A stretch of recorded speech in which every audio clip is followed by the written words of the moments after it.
और भाई लोग तुम लोग कैसे हो? बहुत दिनों बाद इस चैनल पे मैं कुछ अपलोड कर रहा हूँ और आज की स्टोरी होने वाली है the extra academy survival guide. एक नोबल फैमिली का बदमाश बेटा एकेडमी में राजा की तरह राज करने वाला हमें एक लड़के को दिखाया जाता है जो बैठे हुए कागज को पढ़ रहा होता है। इन शॉर्ट ये लोग तो मुझे फैमिली रजिस्टर से हटा रहे हैं और हमारे मेन कैरेक्टर का नाम है ईडी रॉटेलर और हम लोग अभी इस स्टोरी में उसकी पूरी जिंदगी देखेंगे। इसके बाद ईडी रॉटेलर को उसके रूम से निकाल दिया जाता है जो रूम उसे यूनिवर्सिटी से मिला था। और कुछ लोग कह रहे होते हैं अरे देखो ये ईडी रॉटेलर नहीं है, और दूसरा बंदा कहता है अरे उसकी तरफ मत देखो वो नोटिस कर लेगा। इसके बाद पहला बंदा बोलता है अरे उसके आसपास और संभल के चलने का क्या फायदा, ऐसा लगता है उसके घर वालों ने जैसे उसे बेदखल कर दिया था अब उसने यूनिवर्सिटी के रूम को भी छोड़ दिया है। इसके रिप्लाई में दूसरा बंदा कहता है अगले सेमेस्टर में फिर तो वो नहीं होगा, उसे ना अपने इंट्रेंस एग्जाम में नाक नहीं गलाना चाहिए था। साला फिल्दी नोबल, मुझे पता था ऐसा ही होगा। और ये सब सुन के ईडी रॉटाइलर अपने मन में सोचता है सच कहूँ तो ये अनफेयर है और तुम लोग जो एरोगेंट ईडी रॉटाइलर की बात कर रहे हो वो मैं नहीं हूँ। मैं एक ऐसे गेम में आ चुका हूँ जो एक मैजिक स्कूल के ऊपर आधारित है जिसका नाम है सिल्वेनिया एकेडमी और ये गेम मेरा फेवरेट है, the fail swordsman of the Sylvania. आमतौर पर जब तुम वेबटून्स के अंदर एक गेम में प्रवेश करते हो सकता है तुम चीप बुल के पहले बेटे बन जाओ या फिर एक जीनियस बदमाश योंग क्लैन का मास्टर या फिर एक triple S rank Hunter character जो रूल्स को ब्रेक करता हो। ये सब कुछ पॉसिबिलिटीज हैं। मैं एक घटिया विलन हूँ जिसे गेम की शुरुआत में ही एकेडमी से निकाल दिया जाता है और उसका नाम है एड रोटेलर और मुझे सबसे ज्यादा बेकार कैरेक्टर मिला है सबसे बेकार टाइम में। इसके बाद एड रोटेलर चिल्लाते हुए कहता है ये फेयर नहीं है, यू कांट बी सीरियस। मैं हमेशा से एक फ्रीगल जिंदगी जिया हूँ, सबसे सिंपल और बिना किसी लालच के।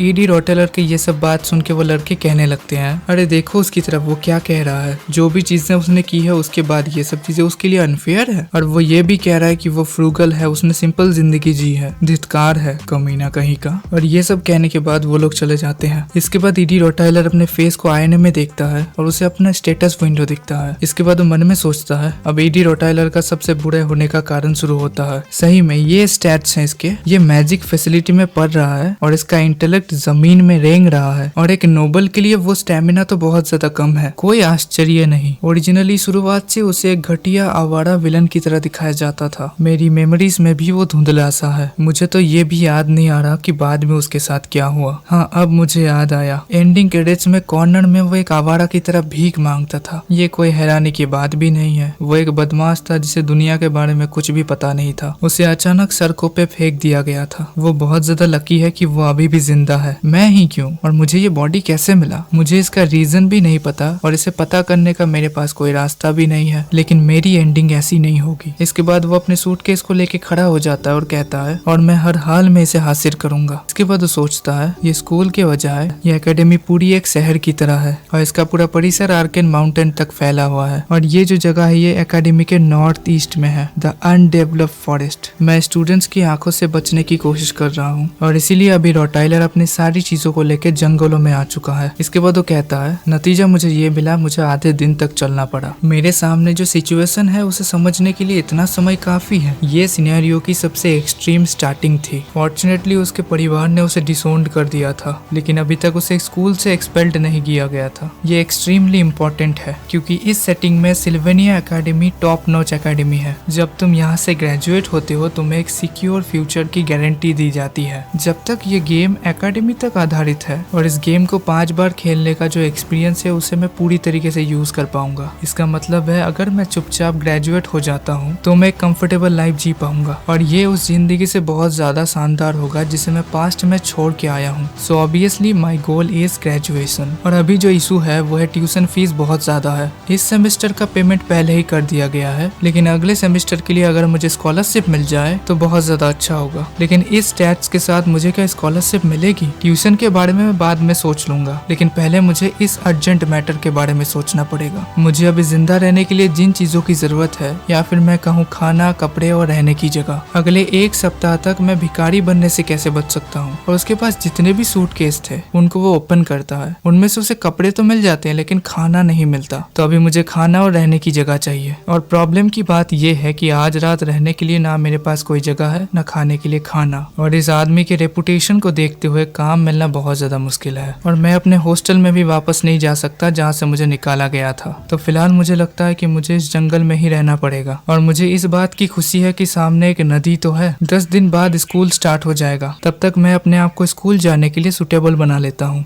इसके बाद विंड ब्लेड स्पेल का यूज करके कुछ लकड़ियां काटता है और वो सोचता है थैंकफुली ये कुछ स्पेल्स का यूज कर सकता है। हालांकि ये बहुत ज्यादा फैसिनेटिंग है। 15 पेड़ के तने काटने के बाद सीरियसली मैं इतना ज्यादा थक चुका हूँ कि मर ही जाऊंगा। ये इतना ज्यादा भी यूजफुल नहीं है। बाहर निकाल दिया उन लोगों ने, खाना तक नहीं खिलाया। क्या मैजिक का यूज करने के बाद भूख लगती है? मुझे बहुत ज्यादा भूख लगी है। मैं जब छोटा था मेरे ग्रैंडफादर ने मुझसे एक बात कही थी, मुझे वो याद है। जब बाली हमको बचपन में चोट लगी थी, उन्होंने कहा था दूर पहाड़ियों में उन्होंने पेड़ों की छाल खाई थी। इसके बाद वो अपने स्पेल की मदद से आग लगाता है और एक जगह के अंदर पेड़ों की छालों को ही पकाने लगता है और वो कहता है मेरे लिए खाने लायक सारी चीजें अच्छी हैं। अगर तुम इसे अच्छे से देखोगे तो ये चिकन ब्रेस्ट की तरह लगती है। इसके बाद वो ट्राई करता है और उसे स्वाद सबसे बेकार लगता है। इसके बाद 3 दिन बीत जाते हैं और हमें उसकी हालत दिखाई जाती है जो सूखे हुए पापड़ की तरह हो चुकी है और वो कहता है आई हेट यू ग्रैंडपा। और 1 दिन भूखे रहने के बाद और 2 दिन उल्टी करने के बाद मैं इस कंक्लूजन में पहुंचा हूँ कि लकड़ी को घर बनाने के लिए यूज किया जा सकता है।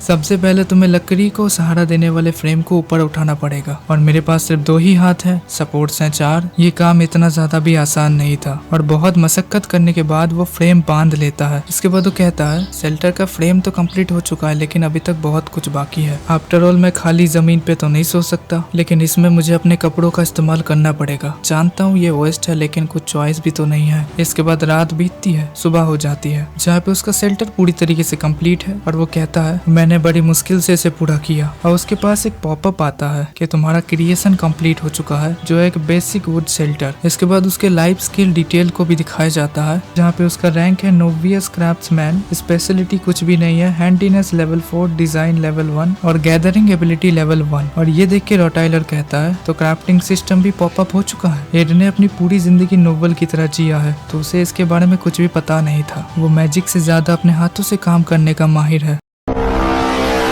इसके बाद उसके पेट में गुड़गुड़ होने लगती है तो अभी मुझे अपने हाथों का जलवा दिखाना पड़ेगा। इसके बाद वो बनाता है एक सिंपल हार्पून। इसके बाद वो मछली पकड़ते हुए कहने लगता है मुझे अभी कुछ खाने के लिए चाहिए। 2 दिन से मैं भूखा हूँ और बहुत ज्यादा काम किया है और मैं अभी ज्यादा हिल डुल भी नहीं सकता और अभी जो मुझे आगे बढ़ने के लिए मजबूर कर रही है वो है डेस्परेशन और मुझे अभी खाने के लिए कुछ चाहिए। और उसे 2 मछली मिल जाते हैं, उसके मेहनत का फल, और वो अपने स्किल्स की मदद से उन्हें पकाता है। अभी 1 सप्ताह बचे हैं मेरे स्कूल को स्टार्ट होने में। अभी मैं जहाँ हूँ मुझे धैर्य रखना होगा। अगर मैं तब तक होल्ड कर पाया तो बिना किसी परेशानी के मैं स्कूल की पढ़ाई को खत्म कर पाऊंगा। और वो मछली खाने ही जा रहा होता है कि तभी एड को कोई बुलाता है और वो सोचता है जिंदा रहने के लिए मैं इतना ज्यादा बिजी हो गया था मैं एक इम्पोर्टेंट चीज को भूल ही गया। और जिसने उसे बुलाया होता है वो एक लड़की होती है और वो कहती है तुम ईडी रॉथवेलर हो। और ईडी कहता है मेन कैरेक्टर्स, इतने सारे लोगों में से मुझे उम्मीद नहीं थी कि मैं उससे यहाँ मिलूंगा। इसके बाद हमें एक सीन दिखाया जाता है जहाँ पे ईडी के हाथ बंधे हुए हैं और एक लड़की उससे कह रही है तुम्हें जरा सा भी पछतावा नहीं है, प्लीज इस एकेडमी से डिसअपियर हो जाओ। इसके बाद हमें प्रेजेंट में लाया जाता है और हमें इस लड़की का नाम पता चलता है, प्रिंसेस फियोनिया। और वो कहती है तुम अभी तक इस जगह से नहीं गए। और हमें पता चलता है ड्रॉम्स में से जिसने ईडी को निकाला था वो ये लड़की है। और मैंने 1 चैप्टर कंप्लीट कर दिया। हर दिन तुम्हें 1-1 चैप्टर करके इस चैनल पे मिल जाएगा। चैनल पे नए आए हो तो सब्सक्राइब कर दो, लाइक कर दो। वीडियो कैसा लगा वो तुम कमेंट सेक्शन में बताओ। Peace out, bye.